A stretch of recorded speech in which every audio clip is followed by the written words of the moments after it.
Eto na guys yung Pecron Portable Power Station. Yung model niya ngayon is E600 LFE. So yung nakaraan na na-test natin ay yung E300 lang. Pero right now, E600 naman. Try natin siyang i-charge sa kuryente, sa solar panel, at i-actual test na rin natin kung kamusta yung kanyang performance.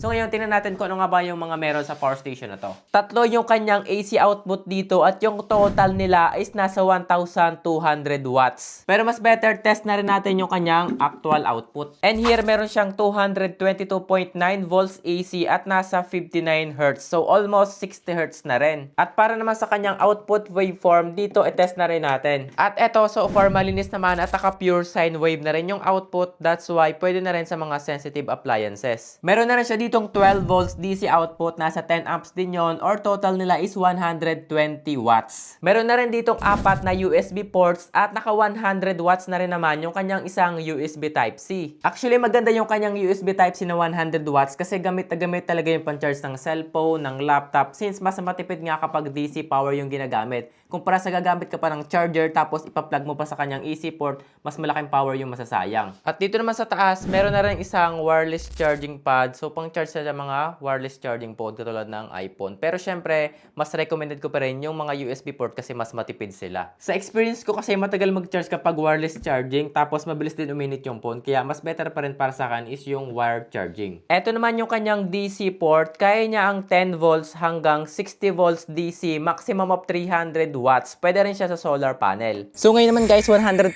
yung power station fully charged pa. Try natin actual test sa isang 400 watts na malaking washing machine na to. Try natin sa loob ng isang oras, mga 2 round siya dito or 4 na round kasi 15 minutes lang. So let's try kung mga ilang percent yung matitira sa ating power station. Ayan, naka-plug na. Then try na natin dito. Ilagay natin sa 15 minutes yata to.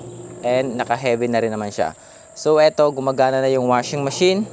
Okay naman, try natin hanggang mamaya kung ilan yung matitira sa ating power station. And here guys, tapos na yung ating isang oras. Ito na yung isa nating nilabhan. Tapos ito naman yung pang last natin. At ito yung power station natin. Ilan pa yung tira? After 1 hour ng labas sa washing machine na 400 watts, meron pang tirang 53% yung power station.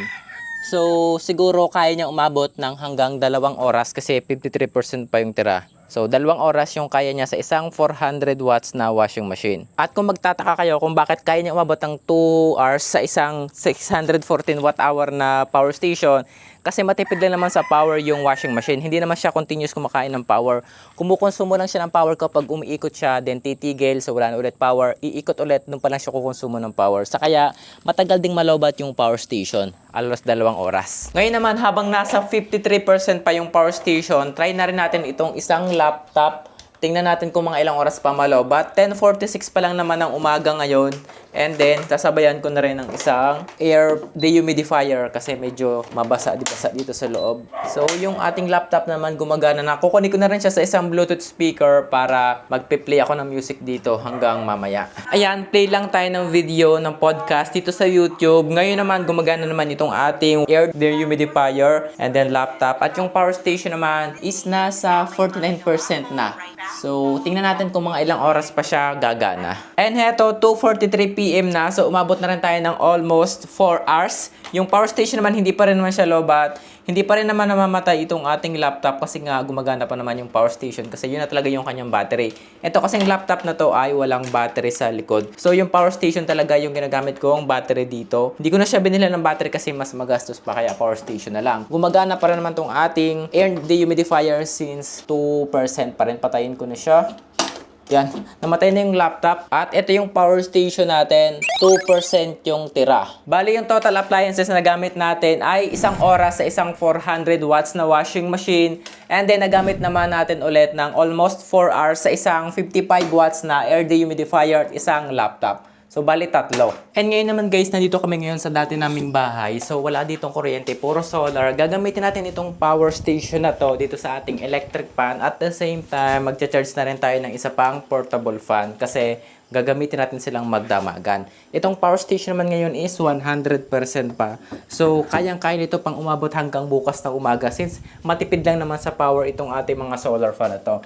At isasagad na rin natin sila sa number 3, yung pinakamalakas na hangin. Ito lang talaga yung kasi gagamitin namin dito. Wala ditong malalaking electric fan, puro ito lang. So ayan yung solar fan. Ito naman yung isa nating portable fan. Yung power station man natin ito, nagsusupply siya dito ng nasa 35 watts papunta dito sa dalawa nating device. At base dito sa ating screen, malolobat daw siya sa loob ng 16.9 hours. So, kayang-kaya niya pang mabot hanggang bukas ng umaga. And here guys, umaga na dito at yung ating solar fan sa taas gumagana pa rin naman. So, patayin ko na. Hindi pa rin naman siya nalolobat kasi meron pa siya ditong tirang 62%. Malolobat daw siya sa loob ng 189 hours kapag wala nakalagay. So, patayin ko na dito. Ayan, 69% pa after ng magdamag. Gamit itong isang fan na yan at eto. So, ngayon try ulit natin. 100% pa naman itong power station. Gagamitin ko siya sa isang 40 watts na electric fan. Tapos, gagamit na rin tayo ng isang power meter para matry natin kung mga ilang oras siya bago mag-stop. So, nakasagad naman yung fan natin. Ito yung fan. Base sa meter, yung actual power niya is nasa 41 watts. So, base naman dito, malalobat daw siya sa loob ng 10.8 hours. So, 11 hours. So, try natin kung aabutin nga ng 11 hours sa 40 watts na electric fan. And here guys, nalobat na yung power station natin. Actually, nagagamit ko naman siya halos magdamag din. At base naman dito sa ating meter, umabot siya dito ng nasa 10 hours and 16 minutes. So, 10 hours and 16 minutes kayang tumagal ng isang 40 watts electric fan kapag fully charged itong power station. And paano naman kung makapag-plug tayo ng mga appliances na sobrang taas kumpara sa kanyang power na kaya niya lamang na 1,200 watts. So ito, meron tayong 1.3 horsepower non-inverter na aircon. Try natin kung ano mangyayari sa power station, kung siya ba isasabog or masisira. So, gumagana yung aircon, kinaya niya. At base dito, kumukonsumo yung aircon ng nasa 674 watts at malolobat daw yung power station sa loob ng 0.7 hours. So, hindi pa siya abot ng isang oras. Ngayon, susubukan ko ulit mag-plug pa ng isa pang power station. I-charge ko tong power station na to sa Pecron na ginagamit natin ngayon. Try natin kung mag-overload na siya. Kasi medyo mahina yung kinonsumo nitong aircon. So, try natin. Ay, hindi niya kinaya. Hindi gumana. Hindi mag-charge yung power station. Dito na lang sa vacuum cleaner. Subukan natin kung gagana. So, remove ko na yan. Here. And then, game. Yun. Nawala yung... Ito, namatay. Nasa 900 watts. Gumagana siya. Tapos, eto naman, gumagana pa rin. Wait lang. Ayan. So, ang nangyari, biglang namatay itong power station, namatay yung kanyang output, tapos lumabas itong sign. So, nag-overload siya, pero wala namang nangyari, di man siya nasira. So, kapag nag-overload na siya, press lang natin yung matagal yung kanyang AC power button para mamatay yung kanyang inverter. Tapos, kapag gagamitin natin ulit, ay press lang natin ulit. So, reset lang. So, okay na ulit. So, safe naman siya. Hindi naman siya sumabog. Mag-a-alarm lang yung kanyang trigger kapag na-overload. Okay, para may charge natin siya sa kuryente, gagamitin natin itong ating power meter para malaman natin kung ilang oras siya bago ma-fully charge. And then, gagamitin natin yung kanyang charger na 42 volts at 5 amps. So, let's see kung ilang watts yung kukunin nito dito sa atin. Yan. So, nag-charge na siya. Kulay red yung kanyang charger kapag nag-charge. At meron na rin siyang blower dito para maiwasan yung overheating. At yung power station naman here ay kumukuha ng 200 watts sa kanyang charger.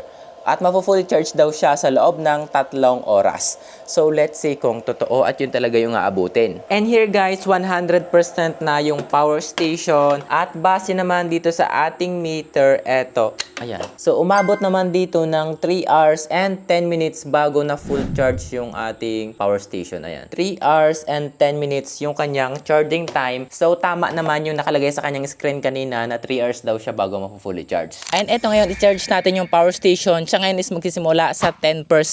Pwede siyang i-charge sa 350 watts na solar panel at nasa 12 volts to 60 volts na rin yung kaya niya. That's why mas madali nating mai-charge. At gagamitin ko ngayon ay aming solar panel na ano lamang. Ito is 200 watts yung gin ko. And so far okay naman yung performance nito. So gagamit ako ngayon ng cable. Ito, solar panel cable natin kasi medyo maikli yung ating cable para sa power station. Ayan. And then, dito ko naman siya dadalhin sa, ito yung spot talaga dito na malakas yung sunlight. Dapat kasi talaga maghapon yung sunlight para malakas yung power. And ito yung ating dulo. Kukonect naman natin siya sa ating power station. Ito yung charging cable ng power station talaga. So kasama naman siya kapag binili. And ito yung gagamitin natin. So madali naman siya gamitin. Madali naman silang i-charge sa solar panel since plug and play nga lang. Connect mo lang yung kanilang charging cable sa wire ng solar panel or sa extension cable. And then charge natin. I-plug na natin dito. Ayan. So tingnan natin. And ngayon mga idol, malakas na yung sikat ng araw doon. So malakas na rin yung power papunta sa ating power station. So ito yung power papunta sa power station. Umaabot siya dito ng nasa 136 watts. 136 watts yung napupunta sa power station ngayon. Yun nga lamang mga idol, ang napansin ko ditong problema, kapag nag-unstable yung power from the solar panel, paiba-iba syempre yung power, paiba-iba yung voltage. Kapag unstable yung sunlight, ay nai-interrupt din yung power papunta dito sa ating power station. Katulad nito ngayon, ayan, nag 0 watts siya, ayan, 0 watts. Tumigil yung pagpunta ng power sa power station. Ayan, naging 45 watts, naging 100 watts. Kapag humihina yung sunlight, biglang nagdadrop syempre yung voltage or yung power from the solar panel. Hindi nakaka-adapt siguro yung kanyang charge controller dito sa loob. Kumbaga hindi siya real time, hindi ganong optimize. Nagdadrop siya sa 0%, nai-interrupt yung pag-convert ng power. Tapos bumabalik ulit kapag lumakas yung sunlight. So for me, hindi siya ideal i-charge sa solar panel. The best lang siyang i-charge sa kuryente gamit yung kanyang AC charger. Ngayon naman, experiment ulit ako. I-charge ko naman tong power station sa isang 12 volts 100 ampere hour na battery kasi ginagawa ko naman siya dati. Ito gagamitin yung kanyang car charging cable dito. So plug ko lang din and then yung kanyang car cable or para sa cigarette lighter port ay pinutol ko na. So bali yung positive ko connect ko sa positive ng battery.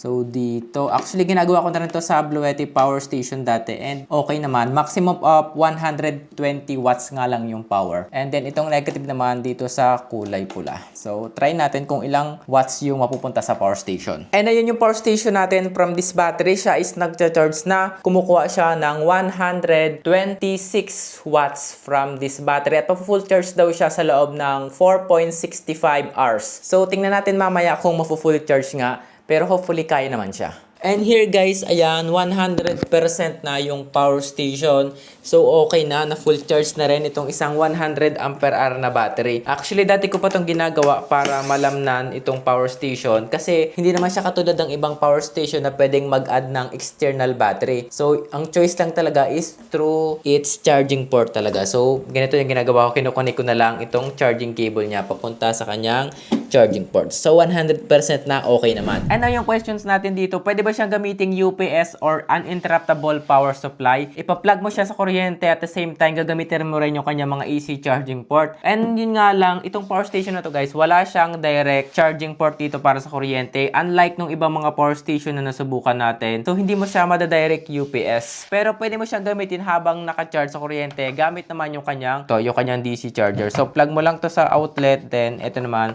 place natin dito sa ating power station. Yun nga lang, kapag gagamitin natin siya habang naka-charge dito, make sure na yung appliances natin na gagamitin ay mas mababa sa charging power nito.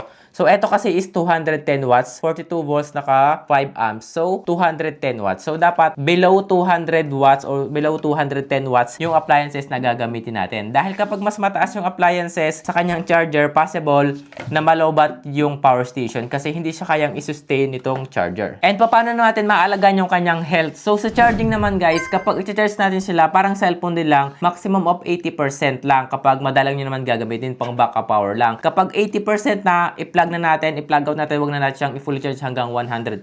And then kapag gagamitin na natin, once na bumaba na yung kanyang power ng 20%, so tigil na rin natin. So gagamitin natin siya 20% hanggang 80%. So parang cellphone lang. Since mas mahirap pagpalit ng battery ng power station na to, kukonti naman yung kanilang mga service center. And I don't know kung meron nga dito sa Pilipinas since bago lang halos naman sila. Hindi sila katulad ng cellphone na kahit sa mga technician pwede mo papalitan. So ito hindi. And now pros and cons naman tayo. Baka sakali makatulog din sa inyo kung interesado kayo tayong bumili ng power station na to. Unahin natin sa pros. Ano nga ba yung maganda sa power station na to? First, yung kanyang price, tingin ko mura na rin sa 20,000 something like that. Hindi ko alam yung kanyang exact SRP kasi pabago-bago nga yung price. So parang 20,700 ata sa ganun. Medyo mura na rin yung kumpara sa ibang power station. Tapos naka-lithium iron phosphate ang kanyang battery, pang malakasan, pang matagalan. And then yung kanyang output dito, 1,200 watts yung inverter. Okay na rin, mataas na rin yon. Naka pure sine wave na rin. That's why pwede sa mga set-type appliances, kahit sa mga demotor, yung mga electric fan. Hindi siya maingay, hindi siya maugong. Tapos ito pa yung kanyang frequency, 50 to 6 Hz na rin. So pasok sa mga appliances natin dito. Tapos multiple na rin yung kanyang DC output dito, yung mga ports. So mas matipid kasi yon. Pang charge ng cellphone, ng laptop, mas better gamitin. Since nasa 4 yung kanyang charging port na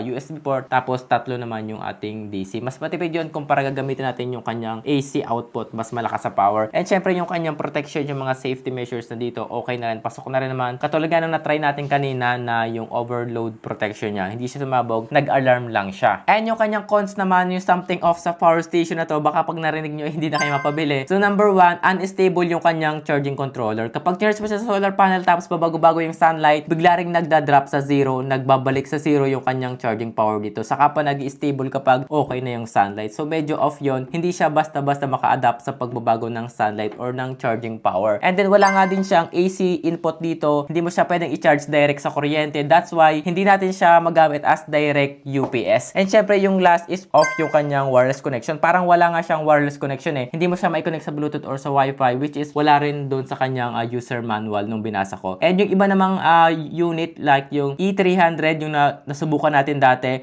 merong yung wireless connection, merong Bluetooth and Wi-Fi, kaso medyo mahirap gamitin. Kaya doon sa video, sinabi ko na hindi ko rin ginagamit yung wireless connection ng E300 na yon. Dito naman, siguro tinagtag na nila kasi medyo useless nga. And ayun lang muna guys, yung review natin sa power station na to, Pecron E600. And para sa inyo ba, kamusta? Kayo ba ay mapapabili or mapapaurong? And syempre, kung may mga nanonood sa inyo na gumagamit na ng ganitong power station, pwede rin kayo mag-comment dyan sa ating comment section below.